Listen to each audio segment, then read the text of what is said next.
Ya, baik. Halo, selamat bertemu kembali lagi bersama saya, Yas. Di kesempatan ini, teman-teman, saya ingin mereview satu buku yang sangat luar biasa, di mana buku ini menceritakan tentang seorang penginjil, seorang misionaris asal Belanda yang datang ke Papua mengabdi diri, dan beliau melayani sampai 56 tahun. Lalu dia kembali ke Belanda dan mengakhiri akhir hidupnya. Baik, bukunya adalah ini Gereja Gembala dan Guru bagi Papua. Buku ini ditulis oleh lebih dari 25 orang lebih, namun diedit dan diatur oleh Markus Haluk. Di dalam buku ini terdapat 652 halaman. 652 halaman. Tebal ini ya, cukup tebal ini bukunya. Ya, bukunya cukup. Iya. Nah, di dalam buku setebal ini menceritakan tentang kisah hidup seorang misionaris namanya Franz Leeshout. Beliau pelayanan di Papua. Nah, semua dedikasinya, pelayanannya, dan apa yang dikerjakan, kesan dan pesannya, semua ada di dalam buku ini. Baik, saya ingin sampaikan dulu karena buku ini menceritakan tentang Franz Leeshout. Jadi mari kita lihat siapakah Franz Leeshout. Oke, di sini saya menuliskan ada beberapa biografinya. Franz Leeshout dilahirkan pada 15 Januari tahun 1935. Cukup lama sekali ya. Tahun 1953, dan menyelesaikan pendidikan dasar di menengah atau gimnasium di kota Amsterdam, di kotanya. Dan dia bergabung dengan saudara-saudaranya di OFM atau yang artinya adalah Ordo Fransiskan keagamaan Katolik. Nah, ini salah satu ordo keagamaan di dalam Katolik. Jadi dia bergabung setelah menyelesaikan studi di Amsterdam. Franz bergabung dengan saudara-saudaranya di OFM atau Ordo Fransiskan. Nah, ini salah satu ordo di dalam Katolik, dalam sebuah ordo dalam Katolik. Jadi setelah dia bergabung dengan teman-temannya di OFM yang artinya adalah Ordo Fratrum Minorum.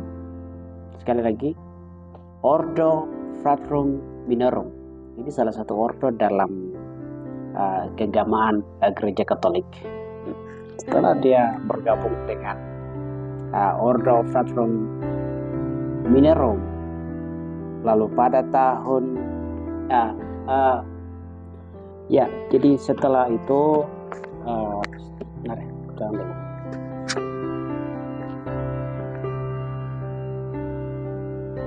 OFM yang didirikan sekitar tahun 1209 oleh Fransiskan dari Assisi. Ia menerima tahbisan imamat pada tahun 1962. Kemudian pada usia yang ke-28 tahun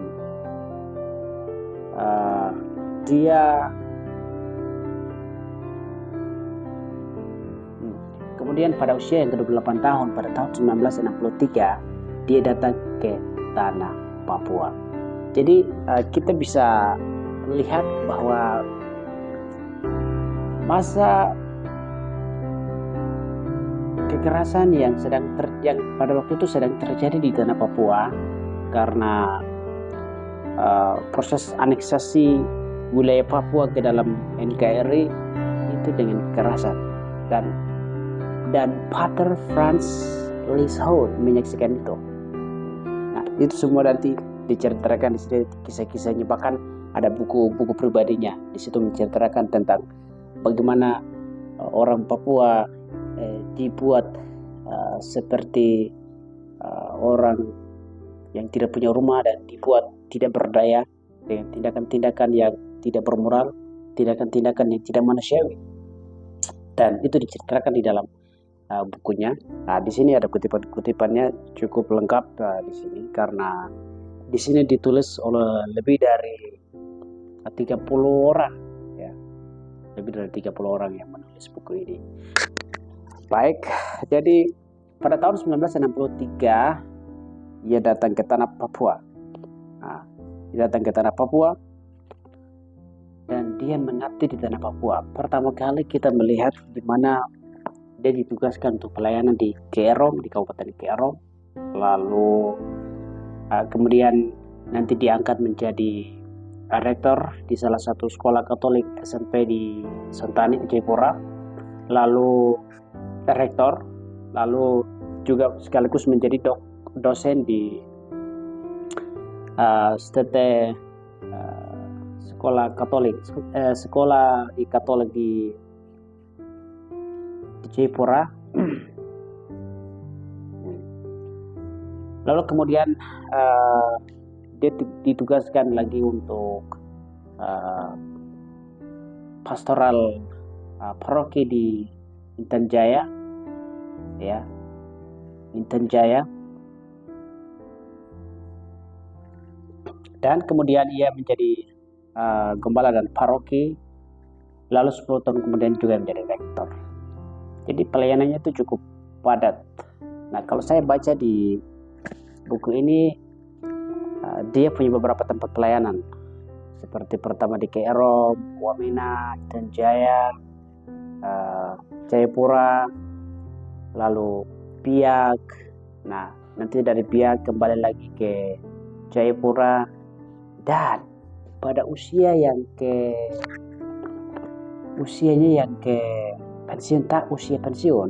pensiunannya, dia meminta untuk menghabiskan usianya di Wamena, di Lembah Hubula. Nah, di Hubula ini dia menghabiskan hidupnya dan pelayanannya di Hubula bersama orang Hubula.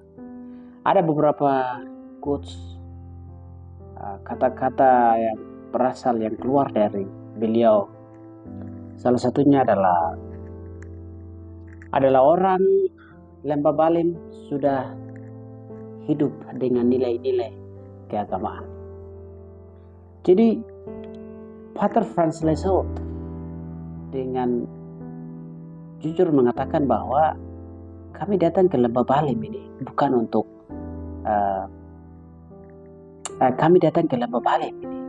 orang-orang Baliem sudah punya nilai-nilai moral dan mereka sudah punya segala sesuatu. Sebelum kami meminta dan membawa, mereka sudah punya segalanya. Jadi mereka itu orang-orang kaya begitu, orang-orang yang sudah memiliki kekayaan harta, dan mereka tidak membutuhkan sesuatu, mereka tidak meminta sesuatu dari kami para utusan OFM. Oke, dan itu sesuatu yang sangat luar biasa, di mana sejak kedatangannya Franz Lieshout pada tahun 1963 sampai dengan pada 2019 kemarin, dia balik ke Belanda karena badannya yang semakin hari semakin kurang sehat, semakin tidak kondusif, semakin menurun. Jadi akhirnya dia kembali ke Belanda, dan pada 1 Mei tahun 2020 itu mendapatkan kabar bahwa beliau telah meninggal dunia. Dan setelah mendengar kabar duka dari warga Kubula dan beberapa gereja Katolik di Papua, mereka merayakan rasa sedih yang luar biasa dan mengadakan beberapa tempat untuk melakukan duka besar-besaran. Itu adalah kisah hidupnya daripada Pastor Francis Lizard, di mana beliau benar-benar hadir di tanah Papua sebagai guru, sebagai nabi, sebagai gembala, sebagai bapa, sebagai mama, dan sebagai apkain. Kalau orang-orang Wamena bilang apkain, itu papa yang luar biasa. Beliau hadir sebagai tokoh yang memberikan warna di tengah-tengah umat Kubula. Jadi dari sini kita melihat bahwa dalam semua pelayanannya di Papua, Francis Lizard hadir sebagai guru. Dia mengajar di beberapa di sekolah, juga sebagai dokter, juga sebagai rektor, juga sebagai gembala, sebagai pendeta, sebagai bapa bagi anak-anak.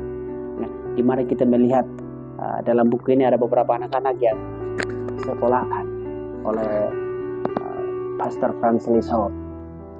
Juga hadir sebagai orang tua, hadir sebagai mama, hadir sebagai bapa, hadir sebagai seorang budayawan, hadir sebagai seorang antropolog, hadir sebagai seorang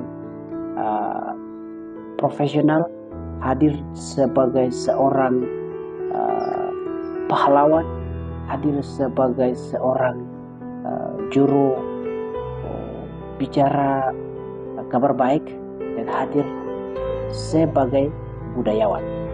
Jadi dalam pelayanannya itu sesuatu yang sangat unik adalah di mana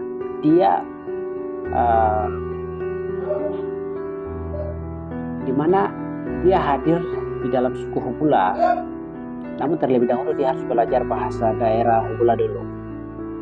Jadi uniknya di sini adalah dia belajar bahasa Hubula sampai dia fasih dan sangat luar biasa dalam bahasa daerah Hubula. Sangat pintar orangnya dalam bahasa Hubula. Nah, yang akhirnya kenapa pesan yang disampaikan oleh beliau itu diterima baik oleh masyarakat, karena pertama dia belajar bahasa Hubula, bahasa orang asli Papua, bahasa Wamena. Dia belajar lalu menyampaikan firman Tuhan di dalam bahasa Hubula, sehingga masyarakat menerimanya dengan baik. Bahkan ada yang heran-heran, kok bisa ya orang barat yang bisa berbahasa daerah, tapi dia sudah bersungguh-sungguh untuk belajar bahasa itu. Itu luar biasa, hebat. Salah satu tokoh yang saya salut dan sangat apresiasi. Jadi kita belajar dari dia bahwa dia melayani Tuhan di tanah Papua itu dengan totalitas, dengan sepenuhnya, tidak tanggung-tanggung. Dia belajar di sana dan benar-benar dia melayani masyarakat dengan hati.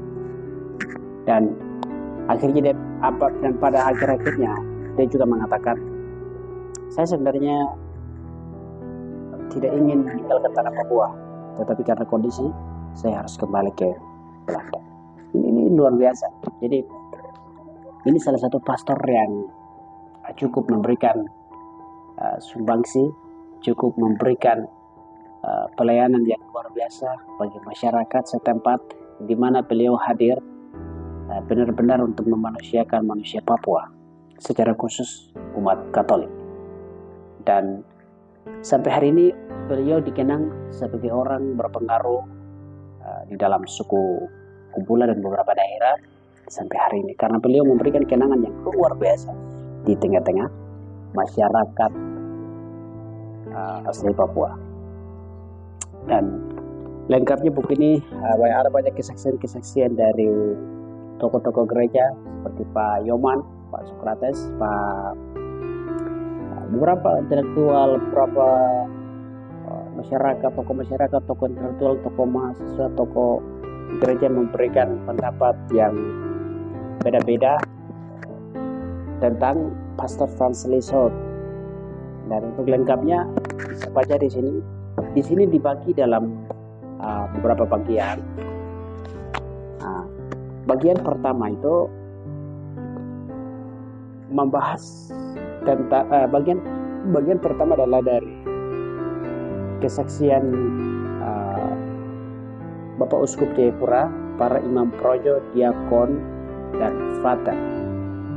Dan bagian yang kedua adalah kesaksian dari saudara-saudara Dina, Fransiskan Provinsi Duta Damai Papua. Dan bagian yang ketiga dari kesaksian pemimpin gereja, tokoh politik, awam Katolik, intelektual, dan peneliti. Keempat adalah kesaksian para tokoh adat, masyarakat, gereja, intelektual, Kubula Palen. Oke, bagian yang kelima tentang kesaksian biarawati, tokoh perempuan, dan anak cucu rohani. Anak cucu rohani tentunya dari Bapak Franz Lizot. Oke, bagian yang keenam adalah tentang kesaksian intelektual, mahasiswa, advokat, jurnalis, dan pengusaha muda. Dan yang ketujuh, bagian yang ketujuh adalah kesaksian dari para mantan siswa SPG Taruna Bakti Wainana. SPG itu salah satu sekolah yang dimana beliau menjadi rektor di situ pada sekolah ini dan didik anak-anak yang berbasis Katolik di sini. Jadi ada kesaksian dari para mantan siswa SPG. Dan yang kedelapan, bagian yang kedelapan adalah kesaksian dari keluarga Lizot di Belanda dan keluarga Wetipo Alua di Musatfak Wamena. Dan bagian yang ke-9 adalah kesaksian dari Tanah Migani Dugindogo, Kemandoga Intan Jaya. Lalu bagian yang ke-10 adalah Untayan Mutiara De Isa dan surat ucapan terima kasih selamat jalan. Bagian yang ke-11 adalah penutup, epilog atau sedikit riwayat hidup dan karya dari Pater Franz Lizot. Demikianlah review buku dari Gembala dan Guru bagi Papua, ditulis oleh lebih dari 30 penulis namun diringkas, dan prolog diawali oleh Pak Markus. Halo, sekali lagi semua informasi yang saya sampaikan adalah berasal dari buku ini. Buku ini cukup tebal. Barangkali ada yang bingung dengan yang saya sampaikan, bisa ditanyakan langsung di komen atau di mana juga bisa. Oke, terima kasih untuk sudah menonton. Kasih rekomendasi buat saya supaya saya bisa review buku-buku yang lainnya juga. Nah, ini salah satu pastor yang saya juga bukan agama Katolik, tapi saya senang dengan pelayanan beliau dan kinerja karya yang dilakukan oleh beliau, pengabdiannya, pengajarannya, pelayanannya itu sangat luar biasa. Dan itu yang membuat saya untuk mereview buku dan kembali melihat nilai-nilai pesan-pesan yang disampaikan oleh beliau. Baik, terima kasih sudah menonton.